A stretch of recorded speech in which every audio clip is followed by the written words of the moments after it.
what I'm going to do is walk through some of her leadership highlights and her legacy as a leader, and kind of ask you to keep that concept of leadership and legacy as a leader in front of you, okay?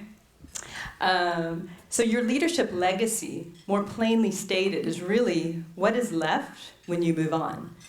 What did you leave behind that was sustainable?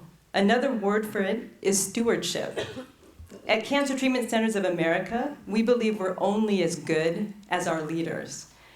It all stops and starts with them. And while Dr. Montgomery's story is for sure an outstanding journey of success, I believe her leadership legacy is even greater, and one of those, that will stand amongst the giants. So prior to today's event, I phoned Dr. Montgomery Rice's office to arrange an appointment to have a brief chat with her and just review my introduction and ensure I wasn't fabricating anything. I also like to always ask those individuals that I introduced a few personal questions, just so that we can spice up the introduction a bit, and also just to feel a little more connected to that individual. So that's what I did with Dr. Montgomery Rice. And at CTCA, we believe that leadership is predicated on three critical principles, and that they are courage, servant leadership, and authenticity, okay? Courage, servant leadership, and authenticity. And so those were the three questions or three principles that I was going to ask Dr. Montgomery Rice about. And so I'll share with you what her answers were, okay? So for courage, the question was, so what was the crucible moment in your life or your career where you felt like courage really carried you through, or you really had to lean on courage? And the answer was that at the end of completing her chemical degree, okay, so her Bachelor's of Science in chemistry, and on the eve of her graduation, she came to the courageous conclusion that perhaps chemistry wasn't for her, that perhaps a life going forward in the field of chemistry was not her calling. And so can you imagine that you finished your 4-year degree, your family's excited, everyone else is excited, it's getting ready to happen for you. She even had a job offer, right? So life is unfolding before her. And she had the courage to say, no, I'm going to go to medical school. And so on the eve of her graduation, she was moving forward with plans to go to medical school.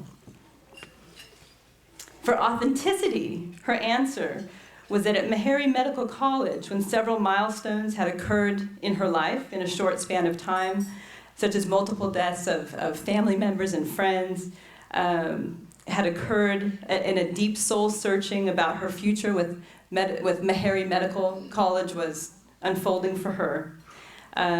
In the true form of authenticity, Dr. Montgomery Rice chose to step back and take a pause and find, again, what was her passion, what is it that she is here for, what is her greatest purpose, and what is the best fit for her.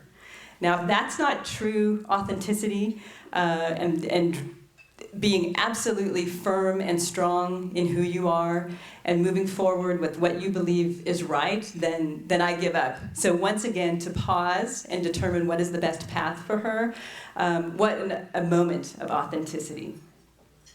Okay, and I would just like to add that what an amazing pause that was, because that led her to Dean and Executive Vice President of Morehouse Medical College. And lastly, the last question was about servant leadership. And here's the answer to that question. Dr. Montgomery Rice believes it's always and only about the team, that it's never really about her. And it's about making the team shine, encouraging them and lifting them up all the time. Dr. Montgomery Rice believes in leading by example and not asking anyone else to do something you yourself wouldn't do. She believes that everyone must be encouraged to bring their full self to work every day. To this end, Dr. Montgomery Rice encourages work-life balance and stress management. And she believes that when you incorporate all these things, that's how you get the best ingenuity and innovation out of your team members. So she does CrossFit 3 times per week, okay? She jogs, she eats a healthy diet, and she's even banned certain types of food from the office. So they're not allowed to order from certain restaurants and have that delivered. Now here's the amazing twist, right? So already this remarkable woman doing remarkable things and leaving this leadership legacy. So the person that answered those questions wasn't Dr. Montgomery Rice. That was one of her team members, Cassandra, who heads up her communications group. And so the remarkable thing to me was, here is someone who has totally and completely empowered her team to know her, to know what her vision is, to know what her challenges in life have been, and to grow and learn from them. She shares with them her challenges. She encourages them to move beyond their own challenges. Now, would a member of your team, or even your family, be able to answer questions of that level of intimacy about you? So truly, I was dumbfounded. I was absolutely stunned. For me, it was a level of leadership truly that I hadn't seen before. To allow your team to thrive like that and be able to answer confidently and completely in control was a complete, nirvana leadership moment. So without further delay, I introduce to you Dr. ValerieMontgomery-Rice.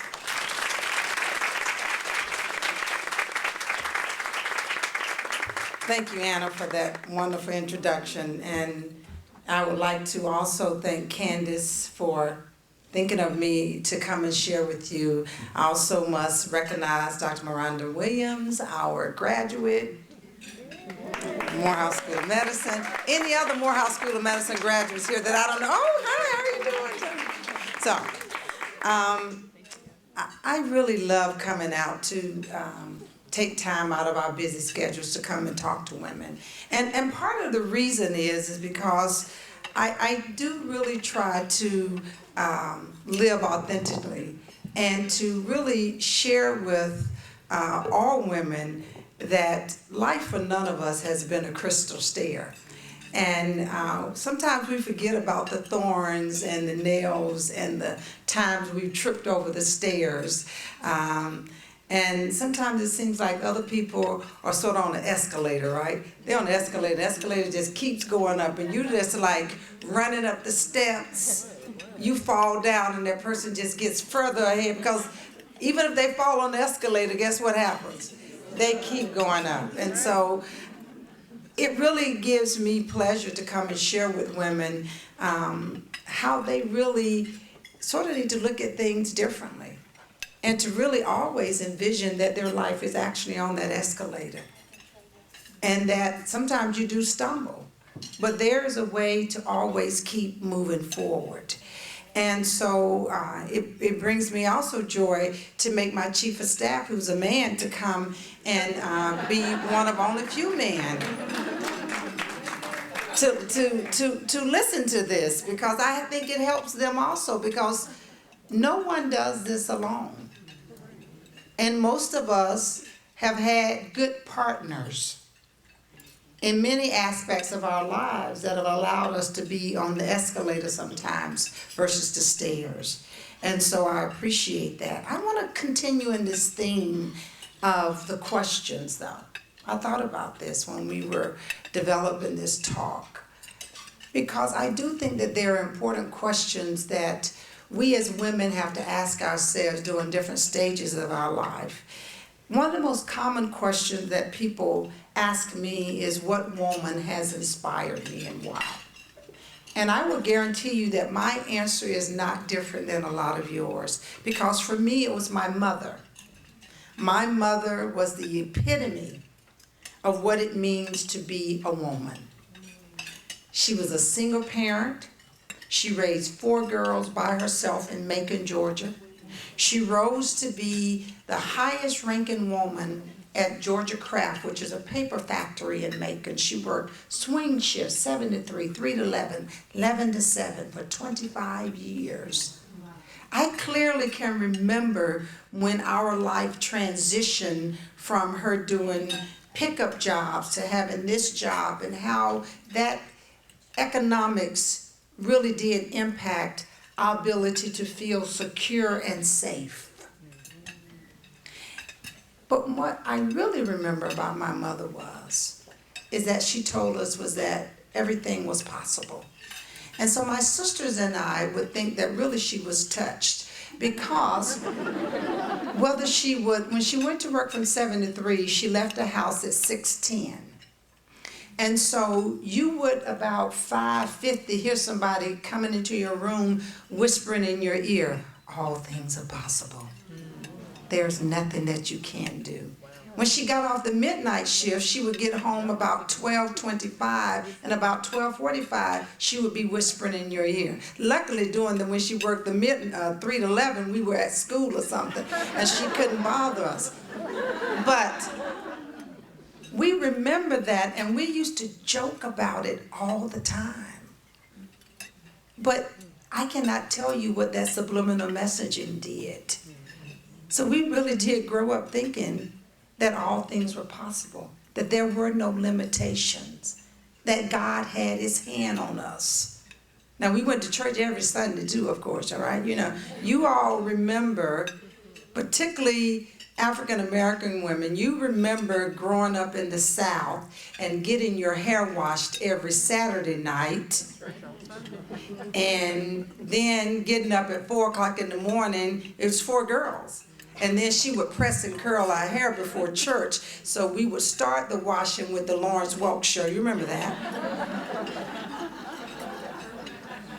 And then we would pull straws about who was going to be the first person that got up at 4 o'clock in the morning, because you had to be at Sunday school. But those are the things that gave me a foundation for understanding what women do. And I have never had these concerns about my role as a woman, as whether or not I should cook. Of course I should be able to cook. I need to eat. Of course I would work, because I needed to take care of myself. Because another thing that my mother always said to us as a divorced parent, you can imagine what she said to us. Always have your own money, because when you gotta go, you gotta go. I mean, she was pretty crystal clear about that. And so I never had these delusions about what my role was. And I never felt restricted about what my roles could be. It was very empowering. And the most important thing that she did, though, she gave us this foundation of faith. And that is one of the things that has carried me. One of the other questions was, what is the best and worst decision you ever made? And so the only thing that Cassandra didn't get right, and she might have gotten it right and we could have just gotten it confused, that I actually changed my mind from being a chemical engineer in my 4th year. So I was at Georgia Tech co-oping, and I had gotten to my 4th year, and Procter & Gamble had offered me a job. And I decided I didn't want to be an engineer. And the story of this is a little bit comical now, but it was very serious. Now imagine, my mother was working in a paper factory, had been working in the paper factory probably by that time about 15 to 17 years. And so when Procter & Gamble offered me a job at about $43,000, $45,000, that was a lot of money many, many years ago. And I called her up and told her, I don't think I want to be an engineer. And she said, girl, you done lost your mind. Those people have offered you a good job. But what happened for me, you all, I had been co-oping, I was doing well in school. I loved math and science. But there was something missing in that engineering role for me. And one day I was working at Procter & Gamble, and I was working in a little plant behind the major facility, and I was doing the kinetics of detergent synthesis. You know how exciting that was. We were working on Tide. And so we were trying to make the formula better. And my job was, at this point, we were looking at how the particles melted or something. And anyway, my job was, I was doing this experiment, and I had to be in this little plant. And there was a lot of oil and water all on the floor. So I had to put on a bunny suit, I had on goggles, I had on a bunny hat. And I had to put this on. I had just brought this new outfit. And so I'm there, it's hot, and I'm the only person in it, and I'm taking these temperature readings. And I literally look up at myself, and I see my face in the boiler as I take this reading. And I said, I am way too cute for this. I am not. This oil is going to get on my suit. My hair is going to get messed up. Is this what I want to do for the rest of my life? And so when I told my mother that story, she really thought I was crazy then. And when I called my professor at Georgia Tech and said, I'm going to change my major, I don't want to be an engineer, he said, oh, you just confused right now. You get your degree and it will be okay. But I also knew, you all, that if I had taken that job and moved along that path, perhaps I wouldn't be here today. And so it did take courage to do that.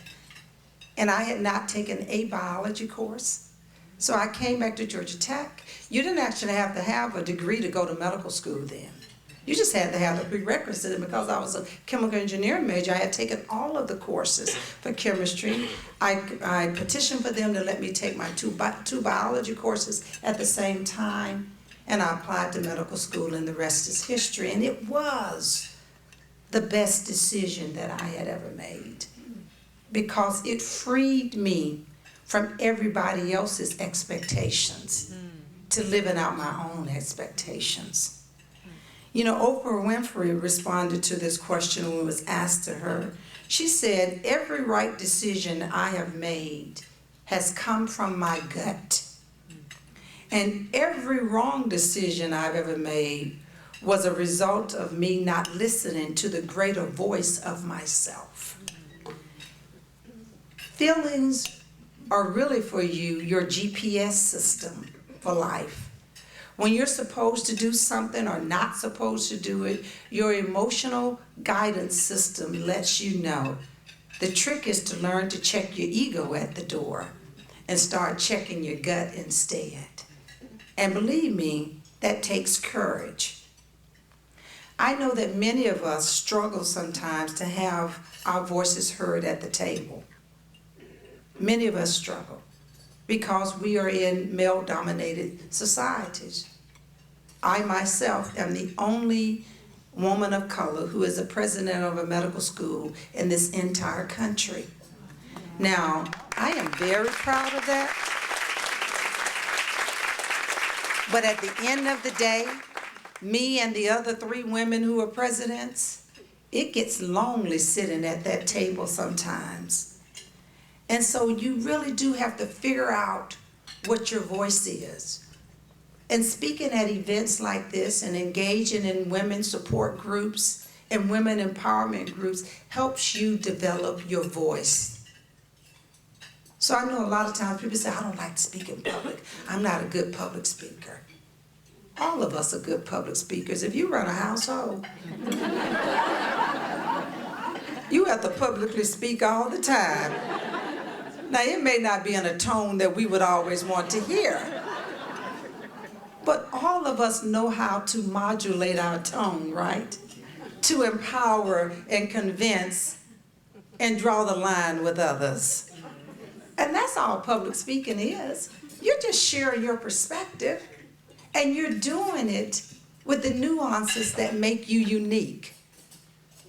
So what I do, you all, and people think that, you know, you get up and you can just speak, etc. I still practice.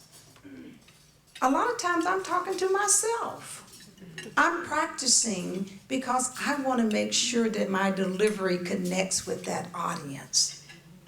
You also have to have a girlfriend partner. Somebody who you can say, okay, I got to do this speech, so I just need you to listen. Try not to interrupt. You know, we would interrupt each other by, well, let me finish the whole speech before you start your critique.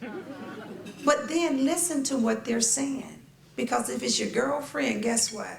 She wants you to be successful. And that empowerment matters. So what do we think are the most significant barriers to female leaders? I think it is really the lack of opportunities. We still are challenged with being able to sit at the table with the same credentials and know that we will be taken equally as serious. We have not yet formed all the networks that allow those decisions to be made based on attributes that are not documented on the paper. Now, many would say that that is not fair. And my mother used to always say, well, life is not fair, so get over it. Either you're going to keep focusing on what's not possible, or you're going to create a path to possibilities. And I always say, let's create that path to possibility. And the one way we can do that, you all, is to support each other more intentionally. If we want women to be in leadership roles, we don't just have to mentor them, we have to sponsor them. So when you're sitting in the room and you're the only woman in the room at the table, and they're trying to identify the person for the next position, don't worry about if you're going to lose your seat at the table if another person with an XX chromosome comes to the table. Think about how enlightening it would be for you to actually have somebody to go and talk to after the dinner that sort of looks like you when everybody's going to the bar, or they're going to smoke the cigar, or they're going to the golf course. What I do, I go to the spa, because I don't like the golf course that much. So I go to the spa. So I always want somebody to go to the spa with me. So when I get the opportunity, I nominate a woman. Now, there's a prerequisite. She has to be first qualified. I don't nominate people who are not qualified because I don't want to be embarrassed. So I'm going to nominate somebody who's qualified. And if she's not quite there yet, and I have the resources to get her there, then that's part of my role too. So don't be afraid to sponsor somebody. And when you sponsor somebody, what that actually means is that you know the person. That you say, you know what? I think that Jane would be a great person for this position, and let me tell you why. Here are the things that she's done. 1, 2, 3. Here's the things that I think she has potential to do. And let me share with you how this is going to propel the organization forward when we put her in the seat. So I've already spoken that we're going to put her in the seat, right? So when we put her in the seat, this is how the organization is going to flourish and be successful. That's what we have to be empowered to do when we get to sit in the seat.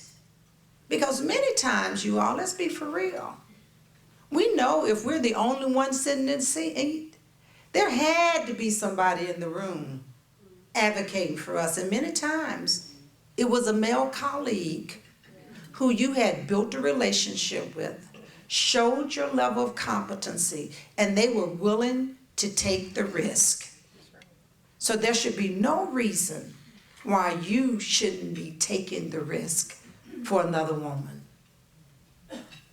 Now, the other thing that I think challenges us as women is that when we decide in our life cycle to come in and out of the workforce, we sometimes make excuses for that, like something's wrong with that. It's not. God actually gave us the gift and the potential to be mothers. Sometimes it's not mothers to our own children. Sometimes it's mothers to other people's children. But yet we have that gift, and I really do believe it is a gift. We have this spirit of giving. And I don't think we ever should take that for granted. And I think that when we see other women in the workforce who now my kids are 22 months apart. I was a reproductive endocrinologist, had just started the division of reproductive endocrinology, came to my first real job pregnant, okay? Was the only woman in the department, okay? Very challenging, starting a division. Had a very supportive husband, but he worked also. Then I had the second baby 22 months after that. The baby was born 22 months after that. And so I was building my career, operating every day, 3 days a week, running an in vitro fertilization lab, trying to teach, trying to do research. And one day I imploded. So the operating room had a strict start time of 7 o'clock. And if you didn't start on time, then you could lose your start time. Now, not to say that I was like the busiest clinician there, one of the busiest, and operated 3 to 4 days a week. And one day I had just had enough. I'm sure I was having some PMS or whatever you want to call it. But I had been late for a couple of times, and people were saying something to me, and the head of the OR had the nerve to come and say something to me. And one day I walked into the doctor's lounge. This was at the University of Kansas. And I was about 15 minutes late. And I said, I have made an executive decision. I am not starting my OR cases to 7:30. And if anybody tried to stop me, I will hurt you. I said that to this room full of men. I want to make sure I have to get up with my baby in the morning. I have to do this. And they were like, okay. Because they knew that I had had enough. But you know who supported me? The nurses in the OR. Those women, they would have everything laid out. And she's going to be running late. She's going to be having, has she had anything to eat? They would be sticking candy in the side of my mouth. And it was that level of support, you all. And Miranda knows when we were training at Grady, she was my student. If it had not been for the labor and delivery nurses saving us when I fell asleep delivering a baby in the middle, you may not want to have your head there, doctor.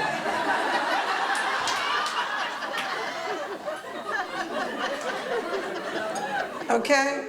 It was those women who, when you were on call Christmas night, who would bake you your chocolate pecan pie and bring it to the floor because they knew you were going to be on call. That's the type of support that we as women need to be successful. So what would be the biggest challenge for the generation of women behind us? The world is changing so fast, you all. Everything is quick and easy. But that quick and easy creates a lot of noise in our lives.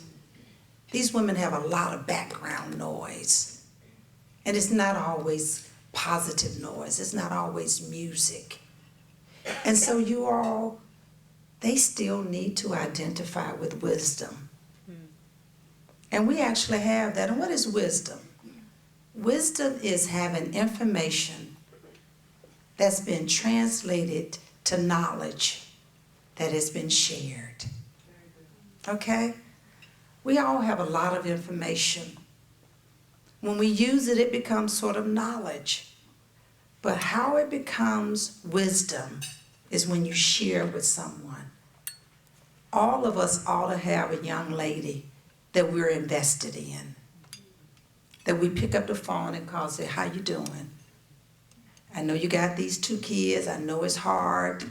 Let me tell you what I used to do. Take them to lunch. Go have a spa day with them. Listen to their stories, because all of us have been there. And it's important that we support one another. We talked about legacies. I am a glass half full person. I think any of my team members would tell you that I actually don't believe that there's anything that's not possible, particularly if you give everybody an opportunity to shine. If you give every person an opportunity to bring their bright spots to the table, there's no problem that can't be solved. Somewhere along the way, I realized that my personal and professional success were linked. I began to understand that balance was a myth. There's no such thing as balance, you all. Some days you give 100% to work. Some days you give 100% to your families. There's no time that I can think of that I've been able to say, okay, I'm gonna give 30% today, 30% to this, 30. It just doesn't happen. And so I don't even try to emulate balance. What I do try to do, though, is to be present when I'm asked to be present. I try to be present when I'm asked to be present. Now, I will leave you with this. Take an inventory of yourself. For many of us, our ability to take time to do this inventory gets lost in the shuffle of life, whether it's because of change of our career, birth of a child, or even the loss of a loved one. We need to stop and take an inventory of ourselves. We need to say, what's possible for me? Why am I afraid of the change? If you don't get up in the morning happy going to work, what should I be doing differently? Not what should the job be doing different. The job is not going to change. You know that. The job is not going to change. So why spend your energy trying to change the job when the one person that you can have control over is who? You. Who am I? How do I define my success? Is my personal success aligned with my professional success? And is that success sustainable? In the process, we also must avoid these superficial representations of self. Self cannot be defined in the mirror. No matter how many times I looked up that boiler, that may have spurred me to act, but that was about it, because I still had to do a whole lot of hard work to get to this point. Self cannot be defined about how much money one possesses. You cannot take it with you. I'm not saying spend it all at one time, because you do need to think about you're probably going to live to about 68, 70, 75, so you want to not be a burden. But you work every day. Give yourself some benefit of that work. Do some things that you enjoy. The self that I'm talking about is that self that allows you to distinguish between right and wrong. It's the self that suggests it's better to give than to receive. It's the self that recognizes that accountability, loyalty, respect, and determination all reflect one's character of self-worthiness and sustainability. It is that self that comes from the gut. And finally, take inventory of your health. As an OBGYN, reproductive endocrinologist, and fertility specialist, believe me, I have spent countless hours talking to women about what's possible. And for young women, I have to say this, and I say it not in jest. I believe this mother instinct of ours that we have is important. I also believe that our careers are important.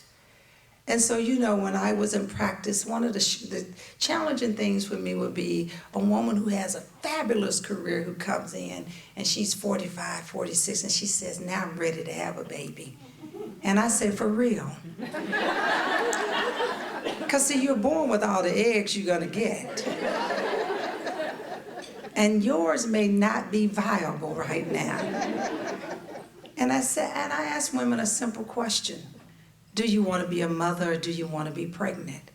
Because that's two separate things. And depending on how they answer, I would give my advice. And so what I tell young women now, particularly the ones of them who know that they're going to change the world and they are thinking that, okay, I got to do my career and then there's going to be time for all of this. Make decisions such that you are able to control your destiny. There's a lot of technology, there's a lot of things out there now that allow you to freeze your eggs, to do all these things with success such that you can be in control of your destiny. But get informed such that you don't have any regrets.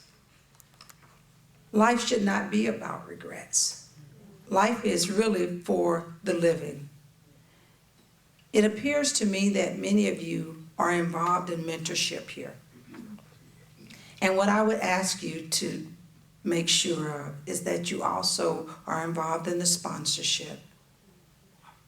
And then finally, I would ask you to also make sure that whatever you're passionate about, that you make sure that it's aligned with your purpose.